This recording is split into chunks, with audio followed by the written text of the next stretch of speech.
Hello mga kalabs! Kumusta po kayo? Araw po pala ng linggo dyan mga kalabs. At eto nga, ako na nga po yung nagluto ng almusal namin. Pero si mama na nga po yung nagbukas nito pong lata dahil hindi ko naman po kayang buksan ito. Wala naman po kasi kaming can opener kaya kutsilyo nga lang po yung ginamit ni mama na pangbukas dito. Kaya pagkatapos nga po itong na-open ni mama, sabi ko nga po ay ako na nga lang po yung magpiprito.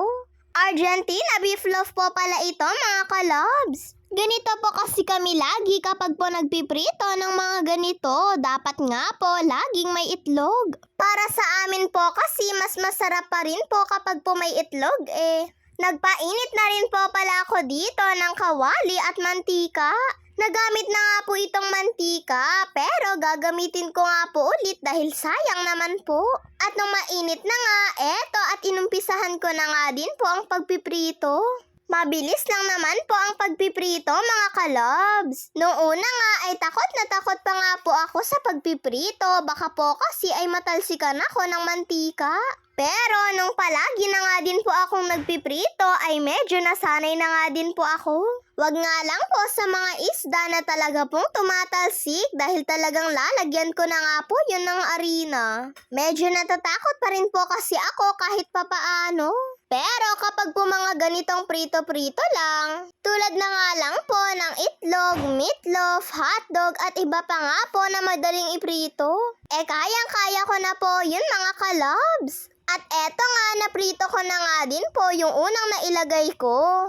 Mabuti na nga lang po at hindi nga po nadurog ng tuluyan eto pong meatloaf.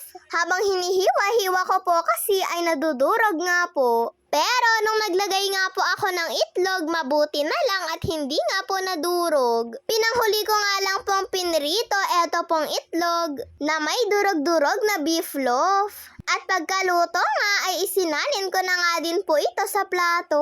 At ayan mga kalabs, nakaluto na nga din po ako. Syempre, alam niyo na po kung anong kasunod nito, kain na po. Hinanda ko na nga din po pala eto pong mga plato namin. Kapag nga po ganito yung ulam namin lagi ay kailangan po talaga na may sausawan akong ketchup. Habang sila papa naman ay mas gusto nga po nila ng Mang Tomas. Habang kumakain nga po ako at nagtitimpla po si mama ng kape nila papa. Sabi ko nga po kay mama ay ipagtimpla niya na nga din po ako. At humirit nga din po pala si kuya ng gatas. Pero sabi nga po ni mama ay subukan niya naman daw po yung may konting kape. Si kuya po kasi ay hindi po talaga siya nagkakape kahit noon pa man po. At puro gatas nga lang po yung iniinom niya. At ayan nga mga kalabs, bumangon na nga din po si papa at sabay-sabay na nga po kaming kumain. At pagkatapos po pala namin kumain, tignan nyo naman at busy-busy nga po sila papa at kuya Basta po pagdating sa laro ay magkasundo po talaga silang dalawa. Pagdating po pala ng hapon ay nakapagbihis na nga din po kaming dalawa ni kuya. Magsisimba nga po kasi kami mga kalobs. Dito lang din naman po malapit sa amin kami magsisimba. At lahat po pala kami ay magsisimba mga kalobs. Alas 5 nga po yung start ng misa dito sa amin. Sasama nga din po pala si Lira at saka po si nanay. Si mama na nga po yung nagbihis kay Lira at eto inaayusan ko na nga din po siya. Ayan nga at lumabas na nga din po kami ng bahay dahil aalis na nga din po kami. Napakaganda nga po ng suot ni nanay at saka po ni Lira At bagay na bagay nga po kay nanay yung suot niya. Mahilig nga din po kasi si nanay na gumamit ng dress. Dapat po pala ay nag-dress nga din po ako. Pagkatapos po pala ng misa mga kalobs, eto nga at nagbe-bless nga lang po kami kay Father. 5 to 6 po pala yung misa dito. At paglabas nga po namin ng chapel ay madilim na rin po pala. Nakasabayan nga din po namin sa paglabas yung tita ko pong si Yani kasama na nga po yung kapatid niya. Si kuya nga po mga kalobs ay nauna na naman nga po siya sa amin. Hindi man lang nga po marunong maghintay si kuya. Si papa at mama ay nasa likuran nga po namin mga kalobs. Ang sarap nga lang po sa pakiramdam na kasama ko po sila mama, papa at kuya sa pagsisimba. At sana laging ganito mga kalobs. Pag-uwi nga din po namin ay nagluto nga din po kaagad si mama. Eto po palang halos buong araw na minarinate ni mama ang piprituhin niya.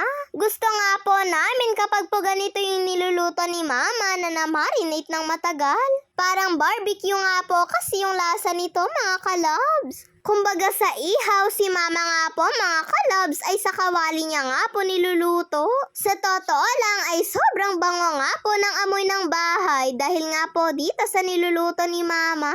Akala ko pa nga po nung una ay meron nga pong nag-iihaw ng barbecue. Mabilis nga lang din po pala itong naprito ni mama. Kapag piniprito nga daw po ito ni mama ay sa mahinang apoy lang daw po para daw po hindi kaagad masunog. At gumawa nga din po pala si mama ng ensaladang mangga. At bagay na bagay nga daw po ito sa barbecue ni mama. Si papa nga po mga kalobs, akala niya nga daw po ay matamis daw po yung mangga. Pero tignan niya naman po yung reaksyon niya.